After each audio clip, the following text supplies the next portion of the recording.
પણ ખાલી ભણાવ્યા ખાતર નહીં, તમને ખરેખર ખ્યાલ આવવો જોઈએ કે આ વિજ્ઞાનના સિદ્ધાંતોનો આપણે રોજબરોજના જીવનમાં ક્યાં ઉપયોગ કરીએ.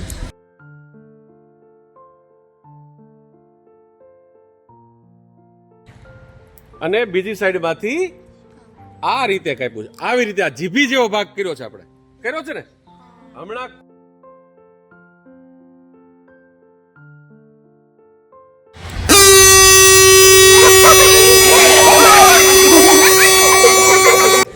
એની પાછળનો વિજ્ઞાનનો સિદ્ધાંત છે એટલે આપણે સાંભળીશું, આપણે સાંભળી ન શકીએ.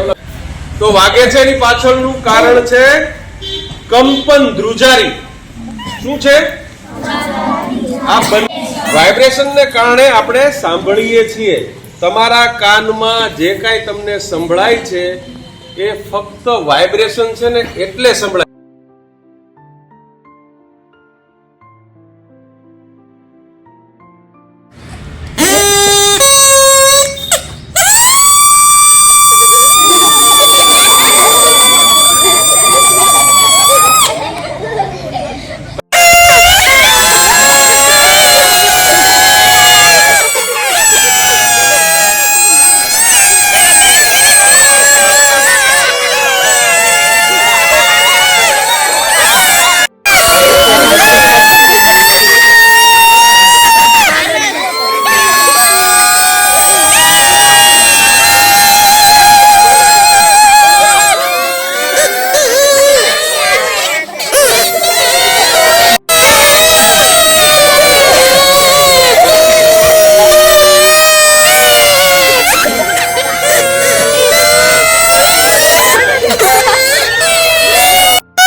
લાંબા અંતર સુધી સંભળાય.